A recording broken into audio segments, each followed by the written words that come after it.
SEIU officers are the 1%. SEIU officers are the 1%. SEIU officers are the 1%. SEIU officers are the 1%.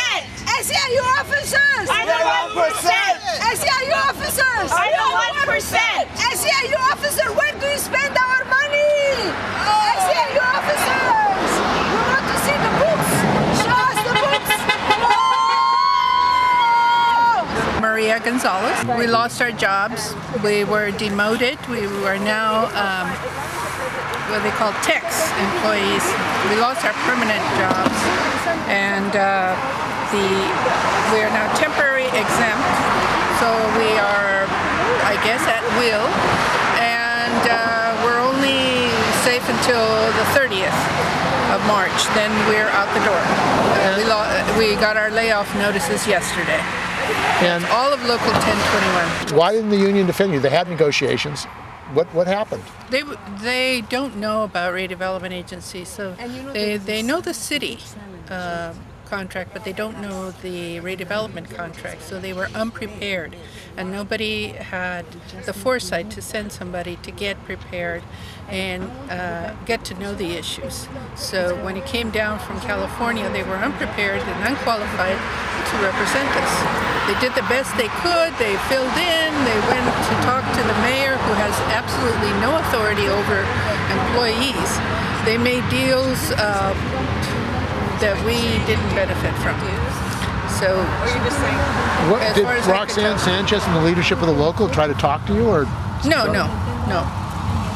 What about Larry Bradshaw? No. How many workers were laid off? From the Local 1021, it was 45, I believe. Because there's been no news, no information, nothing. Why haven't they made that an issue? Why haven't they publicized that to defend these members? No, in fact, they publicized that they saved our jobs. When did they say that? In the Newswire, the last Newswire that was published in the 1021 News. They claimed they saved our jobs, saved all redevelopment jobs, when in fact it is a total lie. We are laid off. So they lied. They say you saved your job. They're not even telling the truth about what happened to you. Well, they were deceitful. They saved them up until March 30th. And how many years have you worked at the redevelopment? I worked 32 years. After 32 years, I may also lose my health care. Because nobody bothered, our union never bothered to talk to CalPERS to see how this transition would work. So the city is not prepared, doesn't know, they're still working out the details, and all this done was very sloppily. Unprofessional, but you've been paying them dues for all those years. Yes. So, who are they representing? Themselves, I assume. Certainly not me, or certainly not the members. And what do the other members think? The other members of the we're all redevelopment disenchanted and frustrated. And are you ready to have a rally or protest or press conference in front of there? I doubt it. I think most people are looking out for their survival. How can you go without health care? We're all looking for jobs and in silence. In silence, because there's only we're a small group. So we can be sacrificed. I think the deals that were made were that some of the managers will keep their jobs. So the managers keep their jobs, and the workers. Yeah, there's going to be about 24, 25 people who will be saved. The rest of us are out of luck. I don't blame the staff, because they're following orders. But I do blame the leadership, the supposed leadership. For not really defending them. When they're not real unionists, if they're not competent leaders and they haven't been vetted properly, these kinds of mistakes will happen, and they will continue to happen. I think we should have better qualified people running the unions instead of political favored friends and such. It would change.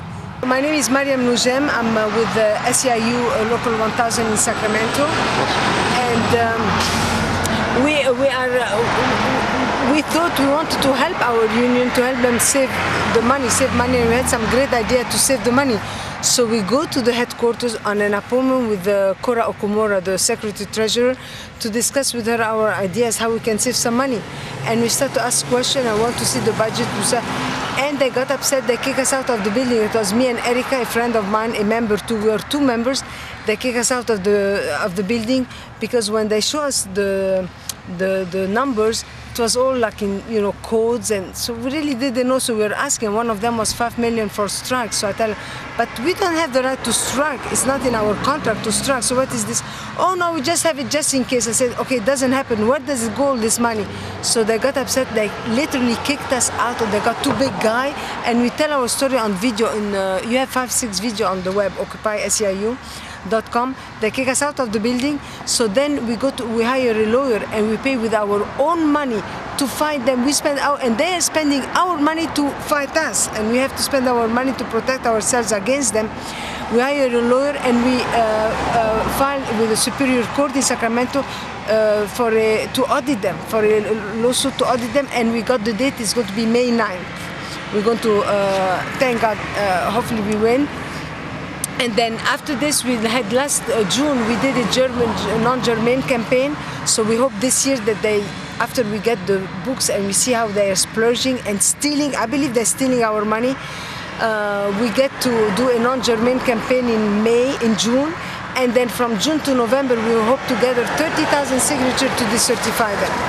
And we want back the union for the people. We're not against the union concept, but we don't want the union for the people to splurge with our money.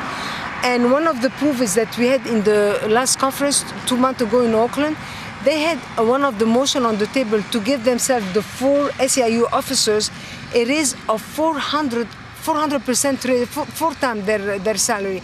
They make between $40,000 to $50,000 salary in the state. Mary Yvonne Walker wanted to increase her salary by to $150,000, and the 3 others $125,000. So that was over $525,000 of salary increase. Salary increase on a time when we're all suffering. Instead of decreasing our dues of $45, they're increasing their salaries.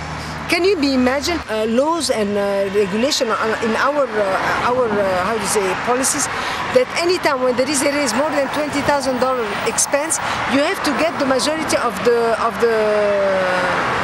membership to approve it. So here they're doing without majority, and in the paper they say that they've been vetted by the legal department. So I question how efficient is our legal department not to know that they are violating their own rules and regulation. And then Yvonne Walker was saying that they spend too many hours, and this is the salary of anybody running a multi-million-dollar company. I thought this is a volunteer position. This is not a salary. And where is your resume? She's this little puke secretary over there, in the state, and they want to compare herself with the multi-million-dollar management who run those companies. Then I thought, you know what? You and your 3 cronies, you quit, and we run it without costing a penny to, and this $500,000 will reduce the fees with it. My lawyer said the judges have to approve it. It's the law. It's California law. Corporation, the members have the right to see the book. He can't see how they can deny it. And then CBS had several interviews with us. So one of the interviews, they went to interview Yvonne. They never appear on camera. They always send statement, and it's on our web. In the statement, she was saying, we have nothing to hide. Okay, give me the book then, since you have nothing to hide. It's all hypocrisy, And we want the unions back to the people, and if we are successful to decertify them, we want to institute that, first of all, we don't need to have international and national. Why to pay all those people to pay for the campaign of Obama or Jerry Brown? Let them fight the politicians, let them do their own campaign, and we keep our money for health and safety condition for the employees, and to fight for representation and bargaining. We don't need, whoever is in power, we don't care. We have enough leverage ourselves to do it. We don't need to go bribe the politicians and we spend what, $400 million on Obama? Who I care who's on? What did they do for us? There is no money. What we have to do, we have to and this is our suggestion. We want the union to use our money to be a watchdog for our budget and the money of the taxpayers. So we're saying, instead of paying all this money to splurge and the politician, pay money to hire CPAs and auditor every 3 months. They have to go and audit all the thing, and now we'll see how much we're going to save, and we won't be in that crisis budget if we just have people auditing our money, and we'll be all happy and we'll be able to even have raises. So this is our suggestion. We want the union, we want to, the dues will be like $5–10. We don't need all this 63 million. And we're going to hire auditors to audit the DMV, audit correction, audit all those big companies, all those taking $750,000 salary, $500,000 salary, and then they tell you we're the 99%, you know? So this is what we plan on doing. We plan on taking back the union, and then we want to encourage that every union work for themselves. We don't need an international. What do they do in Washington for us? What do they know about my problem at DMV in Sacramento? Let me resolve my problem at DMV Sacramento for DMV in California, and each one do their own department, and period. We don't need an international, and we don't need to pay dues, technically. We can pay $5. Everybody can afford $5. You know, we are 95,000. If we pay $5 each one, let's say $10, it's easy to calculate. How much more money do you want to protect the employees? 62 million. Do you realize 62 million? We're talking about like 8 million a month. And what do they do? How do you call grievance? They come, they fight for employees. I can give you just by myself. I know a dozen of them. They did nothing for them, and myself. I had to hire my lawyer to protect me because they tried to fire me. I had to hire a lawyer to protect me. Where was the union? The union, you have two classes. You can be a fair share member. Then you don't have the right to vote. You pay a little bit more and you are a member. So you are a member. That's why you're wearing this. Yes. Yes, okay. I'm a member and I have the right to vote. So, and I have the right to see the books. My books, my money. You mentioned the name Cora Okumura. Yes. Cora Okumura is obviously one of the elected officials, is the Treasury Secretary. Treasury Secretary, yes. Okay, so then all you wanted to do was what? You wanted to look at financial records? Yes, because we want to show them how we could save some money. We want to see where we could cut some of the expenses to decrease our dues. This is by, the way that I understand it, by membership that you have, you're entitled to look at those books. Exactly. And also by California corporate law you have. Yes, so exactly. what was the excuse that they didn't show it to you? Nothing. They said we want you to leave the building now, and there was two big guys like bouncers, you know, and they intimidated, and one of them put they wanted to take the paper I had in my hand. It's all on video in our website, Occupy SEIU, and I had to protect myself from them to stick my paper, and then the guy had his hand like this to block us from leaving. I had to go underneath, and I said to run to the elevator, and when we reached the elevator, we jump in it, then came a woman, she jumped and hold the door, and they hold the door for 10 minutes. Let me ask you another question here from Mariam, which is very important. So you're an individual, yes, a member, fee payer member. How long is it that you're paying? Since December 1980. So then they deny your rights and you have to go file a lawsuit in order to get a court order to look at the financial record of the union that is supposed to be transparent, it's supposed to be accountable. Can you believe it? It is, and not here, you know that here, again, for sake of our viewers, we are here, ladies and gentlemen, this is February 11th. We are in front of Hilton, where the convention of Mega Local 1021 is taking place in Oakland Hilton. And this lady came, obviously you're very passionate, and then you basically you're standing for your rights. Now, could you please tell me what is, if you want to look up your case in the Superior Court of Sacramento? You know, it's Mariam Nujem, it's my name, versus SEIU Local 1000. And also, I'm going to get it from you and we're going to put it on the screen. We'll put it on the web, yes. And when is the hearing day it's again? It's May 4th at 9 o'clock in Sacramento Superior. Okay. Mariam, did you know anything about a class action lawsuits that, it's the same thing, fair share fee payers of SEIU Local 1000 filed? And it's called Knox versus SEIU Local 1000? Yes, we heard because many of my friends got emails at work, and I read it and they told me about it, and they lost again, and they spent like almost, I don't know how many hundreds of $1,000s to fight this. This is exactly what it is. Ladies and gentlemen, we're talking about Mariam Nujem, sorry about that, and she's a member who, in order to look at the financial record, which is her right, and she wanted to know where this $63 million is going, and then not only they threw her out, and then they intimidated with fogs, she had to go file a lawsuit and spend money to get that record. But remember, what SEIU is doing, using our union dues to fight against us. This is exactly what they did with case of Knox versus SEIU Local 1000. They spent over $750,000 because of the illegal fees, because of the increase that they did and they did not. They failed to notify the fair share fee payers, and then U.S. District Court told them that go give the money back. They didn't do that. So they took the case to the 9th Circuit, United States 9th Circuit Appellate Court, and then that court overturned the lower court.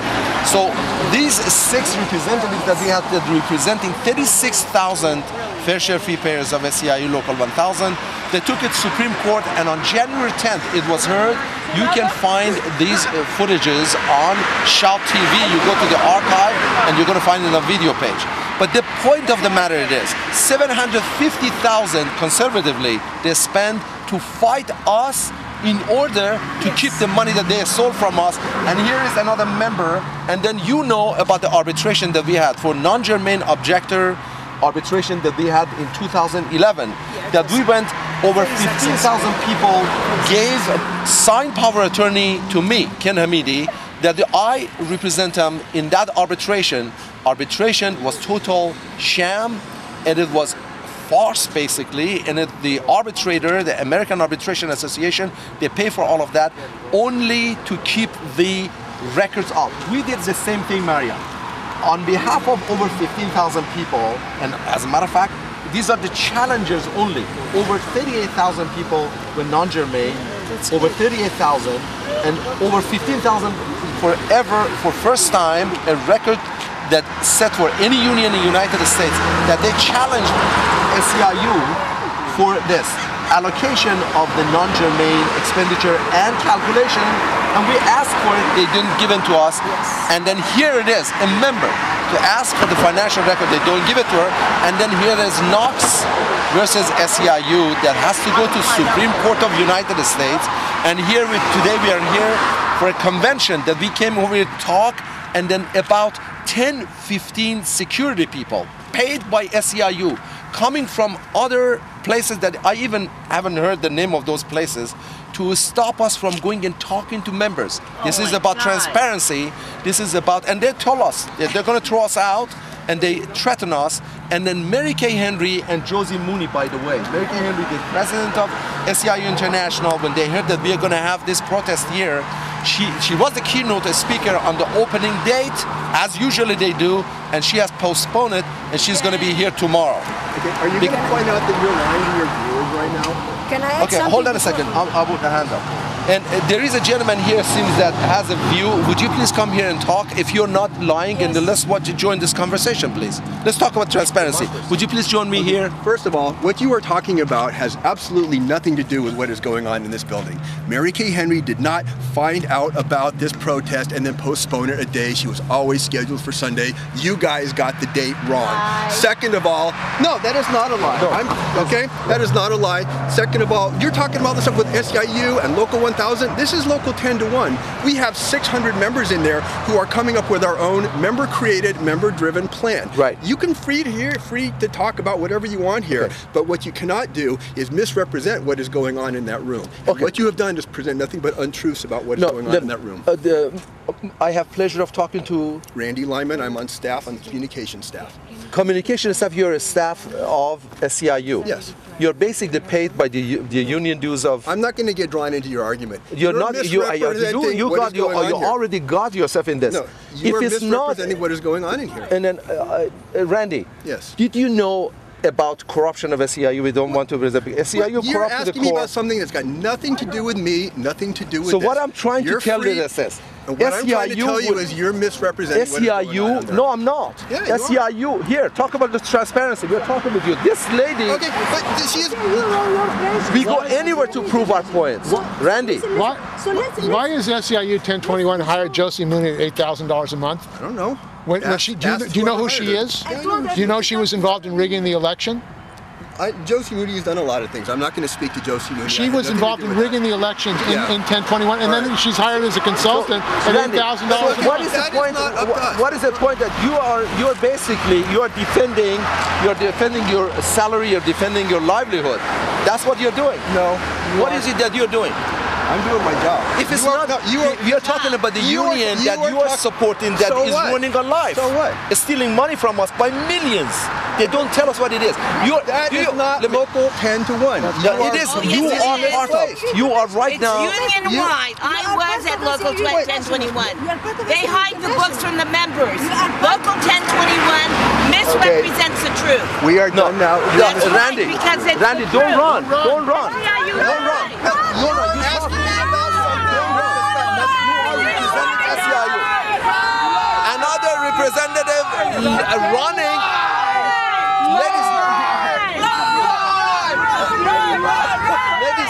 Ladies and gentlemen, this man who was talking right now, he is making over $65,000, and his job here is to come to tell us that there is nothing wrong with lack of transparency.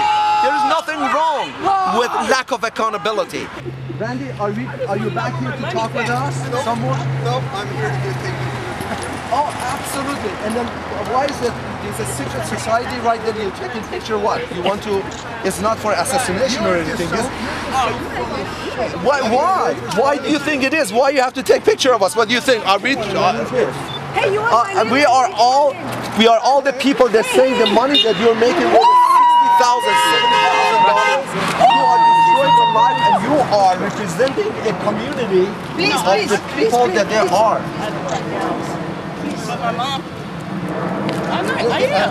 You get out of my face!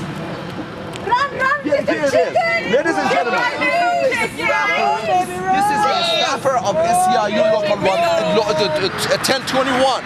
This gentleman is making over $70,000 off of your union dues, and his job here to come intimidate us by taking picture in United States, in bastion of democracy, that we take all of our sources, all of our Army and Navy and Air Force to other side of the world to give people democracy, but I cannot have a democracy here standing and protesting. So be aware of that. This is the person that is representing SEIU 1021 or SEIU International in general. All right, well, the reason I'm here is to help support the people who want to bring transparency to the union. They want to bring accountability back to the union, and basically the union should be serving its members and not serving its leaders. And as you can see, that's what the signs are about here. It says, this one says SEIU officers are the 1%. Clearly, they're out of touch with the union membership. They need to be a bottom to top approach as opposed to a top to bottom. And right now, we need more transparency in this union.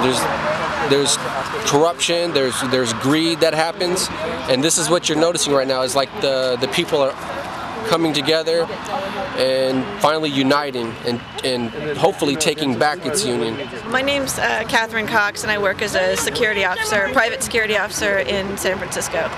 And I'm a member of SEIU 24/7, which they have now merged into a gigantic mega local that they're calling SEIU USWW, which stands for United Service Workers West. So they've merged us with maybe 30,000 janitors all over the state of California.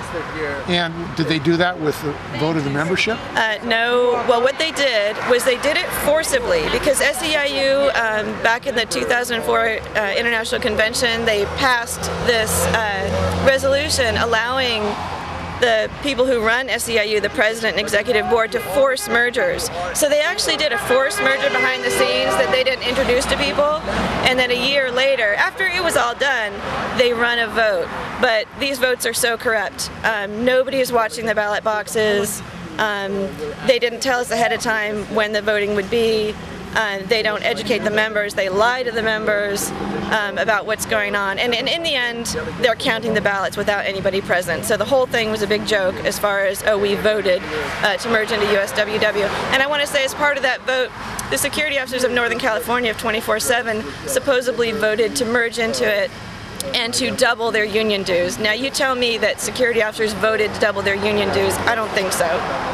And you ran for office. Why don't you talk about your campaign, why you ran, what your issues were, and what happened? Okay, I ran for office back in 2008, and what got me to run is that we had just had a contract campaign, and I was all for SEIU and very excited and helping with the contract campaign up until the point where I saw the crooked ratification vote. And when I saw what happened with, again, they go out and get their favorite people, tell them when the voting is, don't tell everybody when the voting is. They ran a crooked vote. Nobody watching them count the ballots. When I saw that corruption, I thought, well, we have to run for office. I'm like, oh, well, yeah, unions are supposed to be democratic, so if we don't like what the membership is doing, then hey, we need to step up to the plate and run for office. So myself and other officers put together a slate, ran for office. Wow, they were cheating. Like, I mean, they had union organizers going up to security officers at their work sites and saying, oh, do you have your ballot with you? Can I take that from you? I'll mail that in for you.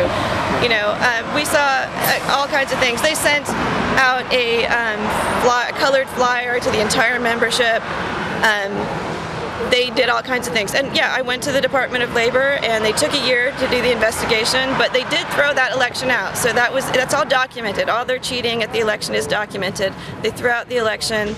They actually get to stay in office though that whole year. They run the election again. We ran for office again. And then they just, they made it legal in SEIU that any SEIU member can donate to a campaign. So, well, you know, it was probably Andy Stern, like, oh, here's, you know, $20,000, knock yourselves out. They had all their organizers going around night and day, campaigning against us, libel, slander, you know, saying horrible things about our slate, driving people to the polls. You know what I mean? How are you going to keep up with that? Also, they know where all the union sites are. They know where all the security officers are. We only find out that information a number of weeks before the election, whereas the organizers already have relationships with these people. They walk into a security officer's post and say, oh my God, these horrible people are running for office. These people want your salary reduced. They don't want you to have health care benefits. Will you come down here? We'll pick you up. Will you come down here and vote? So of course the security officer is going to go. We had a lot of people out helping us because security officers are mad at SEIU. They don't get the representation. They don't know where their dues go. So we had a lot of help, but it's not enough to keep up with like all that money and all those organizers. So I think I lost by like 10%. So we almost won, but not quite. But it's tough. In the meantime, because you know we were making some noise and some complaints, I got a threatening voicemail, which the guy was from one of their favorite people that they keep very close to them. And he was silly enough to let that voicemail be recorded. So that threatening message is recorded. And I just want people to know about that because the reason I'm out here today is because I'm inspired by the people and other SEIU locals who are fighting the corruption. And it's amazing how it's the same in every SEIU local. Corrupt union officer elections, lack of financial transparency, lack of representation. And so I'm out here today to support the people in 10-1 and Local 1000 who want some answers